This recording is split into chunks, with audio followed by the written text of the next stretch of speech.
بسم اللہ الرحمن الرحیم ایاک نعبد و ایاک نستعین۔ میں آج اپنے ان سارے پاکستانیوں کا شکریہ ادا کرنا چاہتا ہوں کہ جو آج سڑکوں پہ نکلے، جنہوں نے مظاہرے کیے، پروٹیسٹ کیا، ایک الیکشن کمشنر کے ایک جانبدار فیصلے، ایک سازش کا حصہ بن کے، ایک مافیا کا حصہ بن کے اس نے جو فیصلہ کیا آج، اور جس کی وجہ سے میری قوم سڑکوں پہ نکلی، میں سب کا شکریہ ادا کرنا چاہتا ہوں۔ پہلے تو میں اپنی قوم کے سامنے یہ رکھنا چاہتا ہوں یہ کیا فیصلہ ہے، یعنی یہ توشہ خانہ کیا چیز ہے؟ توشہ خانہ وہ ہے کہ جب ملک کا پرائم منسٹر، اس کے وزیر، اس کے آرمی چیف، ان کو جب پریزنٹس ملتے ہیں، جب وہ اقتدار میں ہوتے ہیں، تو جب ان کو تحفے ملتے ہیں، تو یہ جو سارے تحفے ہیں یہ جاتے ہیں توشہ خانہ کے اندر۔ ایک پورا ریکارڈ ادھر قائم کیا جاتا ہے۔ اس توشہ خانہ سے ایک قانون کے تحت آپ فیصلہ کر سکتے ہیں کہ میں ایک آدھی قیمت، ہمارے دور میں آدھی قیمت ہم دے کے ہم وہ خرید سکتے ہیں وہاں سے۔ سارا ریکارڈ اس کا ہے پڑا ہوا توشہ خانہ میں۔ تو یہ جو کیس اس نے کیا ہے، یہ جو کیس کے اوپر فیصلہ دیا ہے، میں آپ ساری قوم کے سامنے اب یہ کہنا چاہتا ہوں کہ جب بھی، اور انشاءاللہ ہم اب جا رہے ہیں عدالت میں آج سب کے سامنے کہنا چاہتا ہوں کہ یہ عدالت کے اندر کیس جائے گا اور اس میں ایک چیز غیر قانونی نہیں نکلے گی، کیونکہ سارا ریکارڈ اویلیبل ہے۔ اور جنہوں نے قانون توڑا ہے، توشہ خانہ کا قانون کس نے توڑا ہے؟ آصف زرداری نے اور نواز شریف نے۔ کیسے توڑا ہے؟ انہوں نے 4 مہنگی گاڑیاں اس توشہ خانہ سے نکالی ہے۔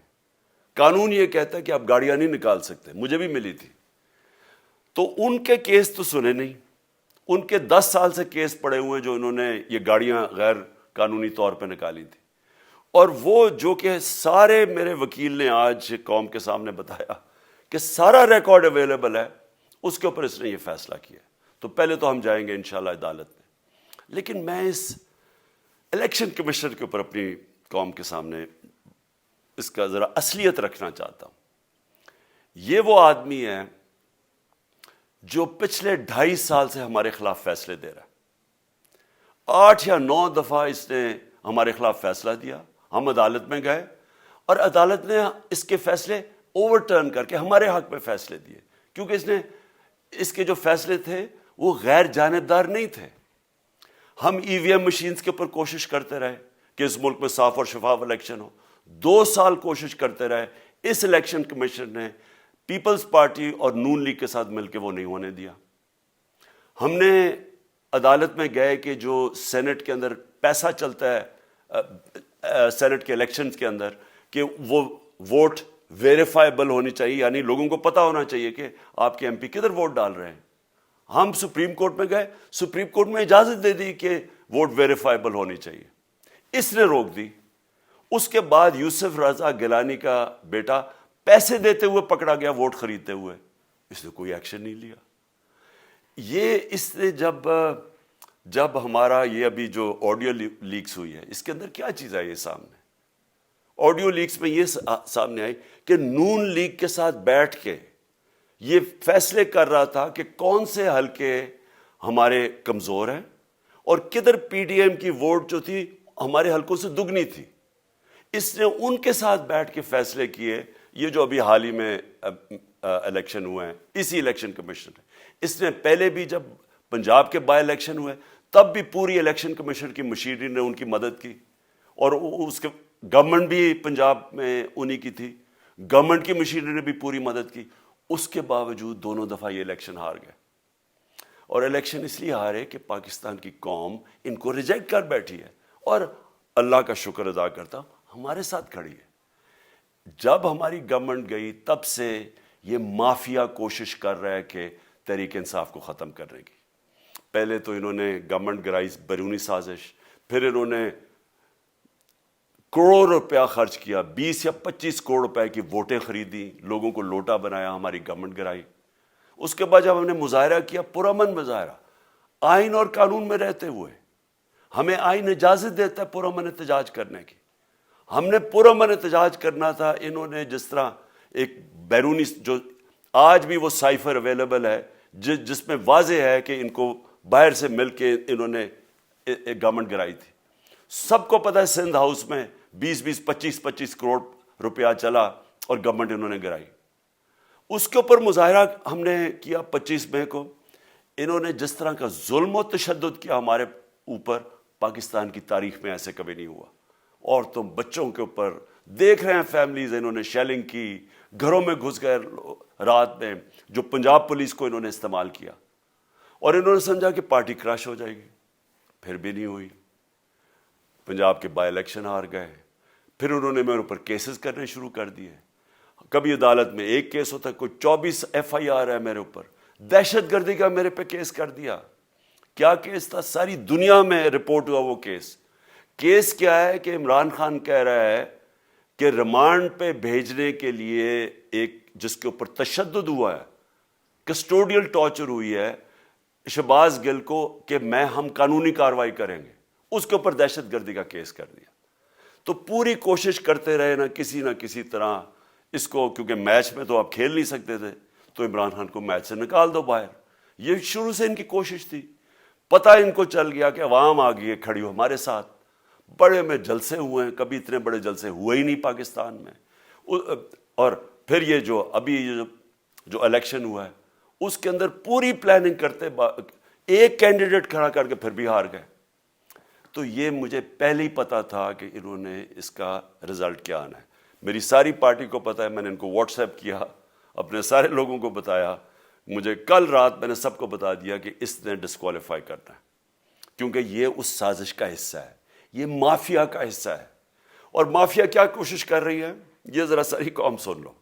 جو پاکستان کی سب سے بڑی پارٹی ہے, جو فیڈرل پارٹی ہے, باقی پارٹیز تو اب صوبائی پارٹیز رہ گئی ہیں, چھوٹی سکڑ کے ہو گئی ہیں فیملی پارٹیز. جو سارے ملک کے اندر ایک فیڈرل پارٹی ہے اس کو ختم کرنے کی کوشش کر رہے ہیں.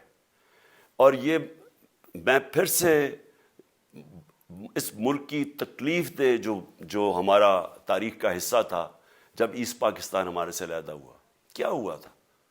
جو پارٹی کو سب سے بڑا مینڈیٹ ملا اسی پارٹی کو ختم کرنے کی کوشش کی. ملک کا جو ہوا وہ تاریخ کا حصہ ہے. یہ پھر کوشش کر رہے ہیں کہ ایک پارٹی جو ساری فیڈریشن کو اکٹھا رکھ سکتی ہے اسی پارٹی کو ختم کرنے کی کوشش کر رہے ہیں کہ جناب عمران خان کو کسی طرح ڈسکوالیفائی کرے اور پھر الیکشن ہو.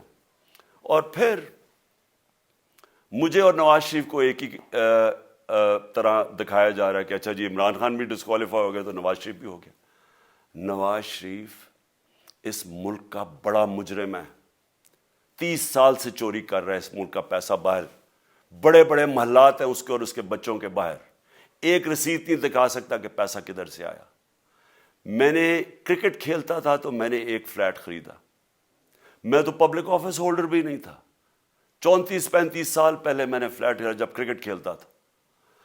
اس کے باوجود میں نے 8 مہینے عدالت کے اندر ایک رسید بتائی کہ مجھے کدھر سے انکم آئی, کدھر سے آمدنی آئی, اور باہر سے حلال کے پیسے کی جو میں نے جو خرچہ جو خریدا فلیٹ, اس کو جب بیچا بینک کے تھرو پاکستان میں پیسہ لے کے آیا, اپنے ملک میں پیسہ لے کے آیا.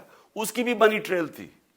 عدالت نے مجھے صادق اور امین کا, اور مجھے مقابلہ اس آدمی سے کر رہے ہیں جو اربوں روپے کی پراپرٹیز لے کے بیٹھا ہوا ہے. کبھی کوئی جھوٹ بولتا ہے کہ جی مجھے قطری کھاد کے جی قطری نے پیسے دے دیے, کبھی وہ کہتا ہے یہ ہیں وہ ذرائع, وہ فیل ہو جاتا ہے. وہ بیٹی کہتی ہے میرے لندن تو چھوڑو پاکستان میں کوئی پراپرٹی نہیں, اور پھر پراپرٹی نکلا. یعنی جو بتا ہی نہیں سکتے کہ اس ملک سے باہر اربوں روپے کی پراپرٹیز ہیں, اور اس کو اور میرے ساتھ کر رہے ہیں کہ جی اب دونوں ڈسکوالیفائی ہو گئے. اور جو سب سے شرمناک چیز کیا ہے کہ جس آدمی کی ساری پراپرٹی سب پاکستان سب ڈکلیئرڈ اپنے نام پہ, اس کو ڈسکوالیفائی کر رہے ہیں, اور یعنی میچ سے باہر رکھنے کی کوشش کر رہے ہیں. اور کن کو اس ملک میں بچایا جا رہا ہے؟ اس ملک کے بڑے بڑے مجرم جن کے اوپر اربوں روپے کے کیسز ہیں, وہ آ کے پہلے تو ان کو سازش کے تحت ملک پہ بٹھایا جاتا ہے, پھر وہ قانون اسمبلی میں بیٹھ کے نیب کا قانون چینج کرتے ہیں اور 1100 ارب روپے اپنا معاف کروا لیتے ہیں. قوم جب نیچے پسی ہوئی ہے آج مہنگائی میں, بے روزگاری میں, 6 مہینے میں انہوں نے ملک کدھر سے کدھر پہنچا دیا ہے. آج دنیا کہہ رہی ہے کہ پاکستان قرضے نہیں اپنے واپس کر سکتا, ہمارے بانڈز کریش کر گئے ہیں, ہماری انڈسٹری نیچے جا رہی ہے, ہمارا فورن جو پاکستان میں ڈالرز آنے تھے ایکسپورٹس بھی نیچے جا رہی ہیں, ریمیٹنس بھی نیچے جا رہی ہے, ملک کی دولت کم ہو رہی ہے, گروتھ ریٹ نیچے چلی گئی ہے, کسان علیحدہ سڑکوں پہ نکلے ہوئے ہیں, ٹیکسٹائل انڈسٹری وہ 20% بند ہو گئی ہے. 6 مہینے میں وہ پاکستان کو یہاں لے کے آئے ہیں اور اپنے صرف پیسے بچا رہے ہیں, صرف آ کے اپنی چوری بچا رہے ہیں. اور جو آدمی 26 سال سے سٹرگل کر رہے ہیں اس ملک میں, قانون کی بالادستی ہو, انصاف ہو, احتساب ہو, اس کے اوپر کیسز کر رہے ہیں اس طرح کے, صرف اور صرف میرا منہ بند کرنے کے لیے. میں آج اپنی ساری قوم کے سامنے یہ آپ سب کے سامنے یہ وعدہ کرتا ہوں کہ میری جتنی بھی زندگی ہے وہ ان چوروں کا مقابلہ کرنے کے لیے. میں اس کو سیاست نہیں سمجھتا, میں اس کو جہاد سمجھتا ہوں. یہ جو مافیا بیٹھا ہوا ہے جس کا یہ حصہ ہے یہ الیکشن کمشنر, میں جب تک زندہ ہوں میں ان کا مقابلہ کروں گا. میں اپنے سارے آج جو پروٹیسٹرز بیٹھے ہیں, میں آپ سب کو آج پہلے تو شکریہ ادا کرتا ہوں. اب میں کہتا ہوں کہ اب آپ پروٹیسٹ ختم کر دیں. آج آپ پروٹیسٹ اب ختم کر دیں, کیونکہ لوگ اس وقت مشکل میں ہیں اور میں نہیں چاہتا کہ میری قوم مشکل میں ہو. لیکن آپ سب تیاری کریں. میں نے کہا تھا مہینے کے اینڈ میں لانگ مارچ کروں گا, اور میں پوری طرح انشاءاللہ اس ملک کی تاریخ کی یہ سب سے بڑا پروٹیسٹ ہوگا. اور یہ صرف لانگ مارچ پہ ختم نہیں ہوگا, یہ میری حقیقی آزادی کی تحریک چلتی رہے گی جب تک اس ملک کے اندر قانون کی بالادستی قائم نہیں ہوگی. اس طرح کے چور, اس طرح کے ڈاکو, اس طرح کے مافیا, اس طرح کا یہ کرپٹ الیکشن کمشنر, جب تک یہ بیٹھے ہیں میری یہ تحریک چلے گی. اور میں اپنی ساری قوم کو آج کہہ رہا ہوں کہ یہ ملک ایک فیصلہ کن موڑ پہ ہے. اگر ہم جو اللہ کا حکم ہے کہ ظلم اور ناانصافی کے سامنے کھڑے ہو, جہاد کرو, اللہ کا حکم ہے امر بالمعروف, اچھائی کے ساتھ کھڑے ہو اور اس طرح کے چوروں کے خلاف کھڑے ہو, جب تک ہم قوم اس فیصلہ کن وقت پہ اب جدوجہد کرنے کے لیے تیاری نہیں کریں گے, ہم ان چوروں سے اپنی جان نہیں چھڑا سکیں گے. جہاد اللہ نے ہمارے پہ فرض اس لیے کیا ہے کہ جب ہم ظلم کا مقابلہ کرتے ہیں اپنی بہتری کرتے ہیں, ظلم کم ہو جاتا ہے. جب ہم اس طرح کی ناانصافی اور ظلم کے سامنے سر جھکاتے ہیں ہماری معاشرہ تباہ ہو جاتا ہے. جب معاشرہ اچھے اور برے کی تمیز ختم کرتا ہے, یہ چور جا کے ملک کا فیصلہ کرتے ہیں, وہ معاشرہ کو تباہ کر دیتے ہیں. ہم آج اس فیصلہ کن وقت پہ کھڑے ہیں.